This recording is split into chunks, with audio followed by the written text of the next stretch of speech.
Tina Toon dituding lakukan operasi plastik, bantah dan sebut itu cuma filter, pengen kecilin ini. Artis Tina Toon sebelumnya menjadi sorotan lantaran dirinya diduga menjalani operasi plastik. Hal tersebut terjadi karena dirinya yang terlihat lebih tirus dari sebelumnya saat di media sosial.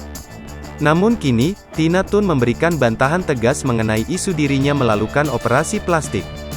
Pelantun lagu Bolo Bolo ini justru mengaku jika dirinya hanya sekedar menggunakan filter sehingga wajahnya terlihat lebih tirus. Tak hanya itu, Tina Toon mengaku ketakutan terhadap pandemi COVID-19 yang ia rasa belum tentu sudah berakhir sepenuhnya. Selain itu dirinya merasa takut untuk operasi plastik dan harus bertemu dengan orang banyak. Meski membantah soal operasi plastik di bagian wajah, Tina Toon mengaku akan menjalani operasi di bagian rahang. Hal itu dilakukan dalam waktu dekat karena alasan kesehatan. Sebelumnya, Tina Toon terlihat mengunggah potret dengan bentuk wajahnya yang sangat tirus. Perubahan bagian wajah Tina Toon begitu kentara di bagian dagu lancip dan memanjang.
Hai pemirsa Sri Popo TV, jangan lupa komen, like, dan subscribe, serta tonton terus berita-berita terupdate lainnya ya.